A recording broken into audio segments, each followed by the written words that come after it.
C'est l'heure de retrouver, comme tous les jeudis dans le Grand Journal, Franck Tapiro. Bonjour Franck. Bonjour Steve, bonjour les auditeurs. Et merci d'être avec nous. Vous êtes communicant, vous pilotez les Diaspora Defensors, les DDF. Et on va d'abord revenir, Franck, sur cette pétition. Vous êtes à l'initiative, publiée le week-end dernier dans le journal du dimanche. Ambivalence de la France vis-à-vis d'Israël. Monsieur le Président, expliquez-nous. C'est son titre.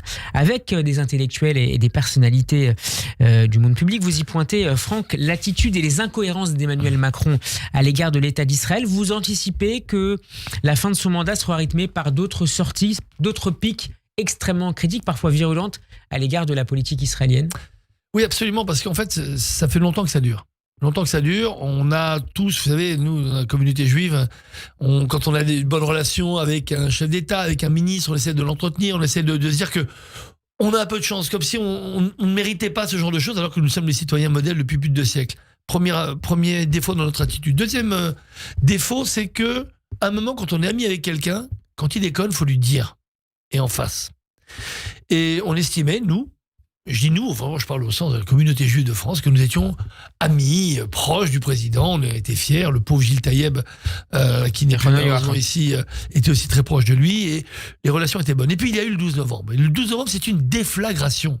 Non seulement par rapport aux Français de confession juive, mais à la marche contre dans l'histoire même de la Ve République, on n'a jamais vu un truc pareil. C'est-à-dire qu'il dit le samedi matin dans le Parisien qu'il faut aller marcher contre l'antisémitisme, que moi j'appelle depuis bien longtemps la haine des Juifs, et en même temps, encore une fois, donc il le dit, et il ne le fait pas. C'est-à-dire qu'il dit il faut y aller, mais il n'y va pas. Et non seulement il ne vient pas marcher, mais il donne la raison, et il dit pour préserver l'unité nationale. Et ce jour-là, là c'est une déflagration. Parce que c'est difficilement d'abord explicable, excusable, puisqu'il ne demande pas d'excuses, et puis rattrapable.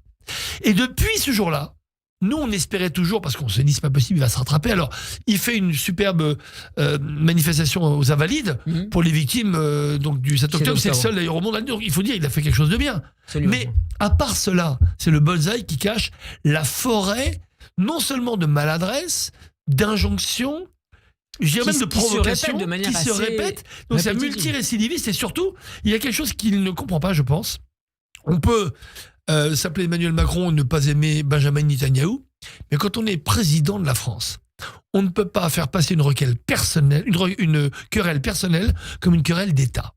Donc, je ne demande pas d'aimer, moi, Benjamin Netanyahou, mais à un moment, répondre du berger à la bergère, il devrait quand même ne pas oublier que c'est l'ONU qui a créé Israël. Ah bon? Première nouvelle.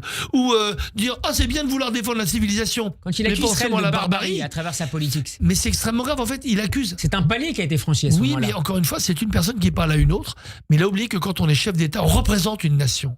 Donc quand il dit cela, c'est comme si la nation française disait à Israël, vous êtes un peuple barbare. C'est une erreur politique, morale et éthique.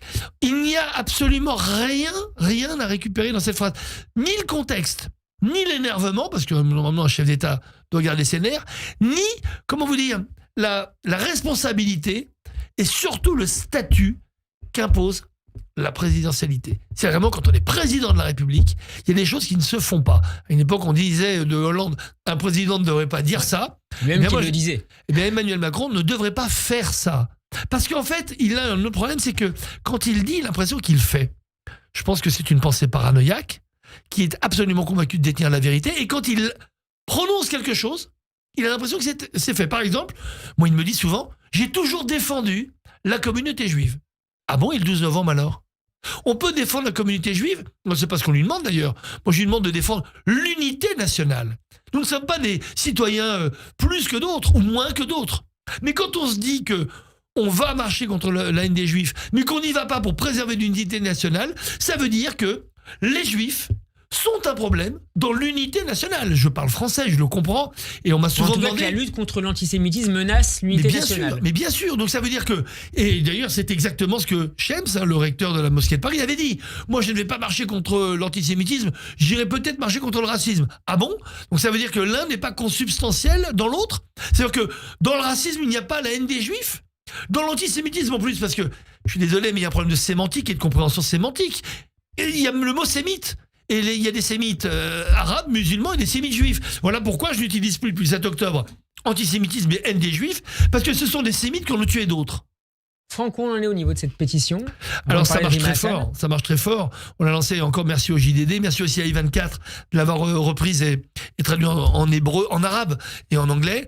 On en est à plus de 22 000 signatures. Et puis, pas des moindres, on a eu Luc Ferry, on a Michel Onfray, François Pupponi, René Frégosi, Pascal Bruckner, Rachel Kahn, Philippe Lelouch, Céline Pina, Elisabeth Lévy, Sarah Salman, Fadila Maroufi, Philippe Torreton, Elie Chouraki, Rim Wehby, Barbara Lefebvre, Michael Prazan, Simon Moss, Georges Benayoun, Boris Daune, le fameux Bob Asbara, Samuel Madar et Julien Drey. On a des milliers de personnes maintenant, plus de 22 000. Tous les jours, il y a des gens aux États-Unis qui la diffusent, dans la diaspora, en Amérique du Sud. Pourquoi ? Parce qu'aujourd'hui, on n'en peut plus. Ce n'est pas d'ailleurs j'accuse, ou nous accusons. C'est une explication. On demande encore au président de la République de nous expliquer. Parce que, évidemment, nous n'avons pas compris, ou alors nous feignons de ne pas avoir compris ce que nous avons entendu. Donc nous nous laissons le loisir de nous l'expliquer. 1, 2, je lui rappelle que nous ne sommes pas en monarchie. On s'est débarrassé des rois il y a 2 siècles. On a vu comment ça s'est passé avec le dernier, qui estimait ne pas avoir de compte à rendre au peuple. Aujourd'hui, c'est un président de la République qui doit nous rendre des comptes, qui a été élu grâce à nos votes, en notre nom.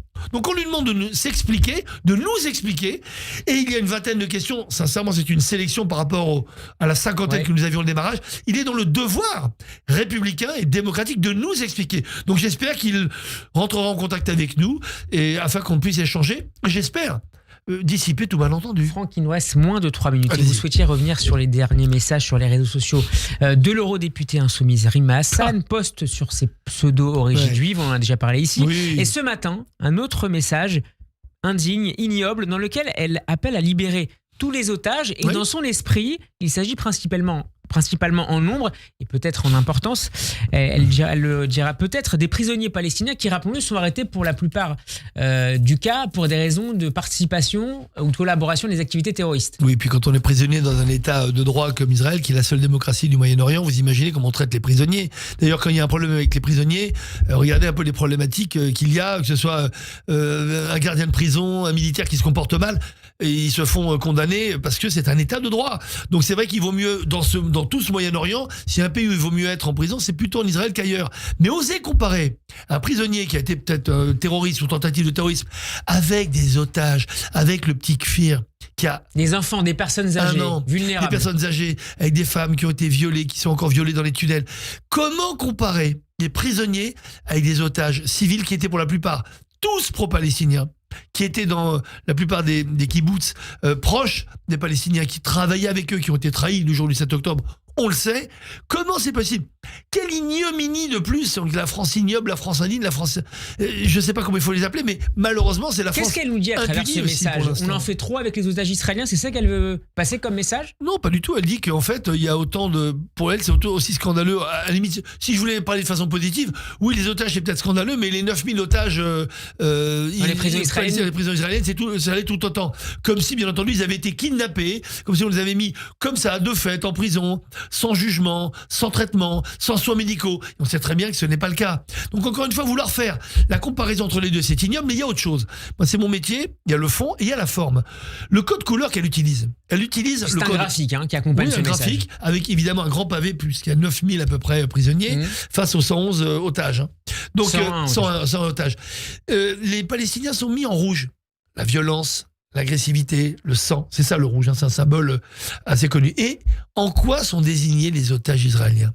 En rose, féminin, la douceur. Je lui rappelle en tant que femme, comment peut-elle en tant que femme être au niveau de toutes les féministes qui ont effacé les femmes israéliennes et qui ont effacé les viols de ces femmes parce qu'elles étaient juives. Est-ce qu'elle aussi cautionne cela ? Est-ce qu'elle pense que le viol est une forme de résistance de la part du Hamas contre des femmes israéliennes qui n'ont rien fait, qui sont des civils ? Est-ce qu'elle va cautionner ça en tant que femme ? Elle ose mettre le rose pour adoucir l'impact, bien entendu, de ces 101 otages. C'est immonde, c'est ignoble. Et qu'on ne me dise pas qu'on a fait ça au hasard. Il n'y a pas de hasard. Il n'y a pas de hasard dans la propagande, pas de hasard dans la haine. Donc Madame Hassan, on l'avait raillé, on a dit qu'elle a 30% de sang juif. Je veux dire franchement, elle n'a pas 30%, je crois qu'elle doit avoir 0,3%. Parce que quand on est juif, on a cette humanité, même vis-à-vis de nos ennemis. Eh oui, parce que quand on bombarde, même à Gaza aujourd'hui, on prévient avant, on envoie des messages, on envoie des SMS, on envoie des mails. C'est ça qui fait de l'armée israélienne l'armée la plus humaine. Et de l'autre côté, on a cette France inhumaine avec les insoumis qui mettent au même niveau des barbares réels que sont les gens du Hamas et les Israéliens qui sont malheureusement traités de barbares par le président de la République aujourd'hui. Donc voilà pourquoi je le dis.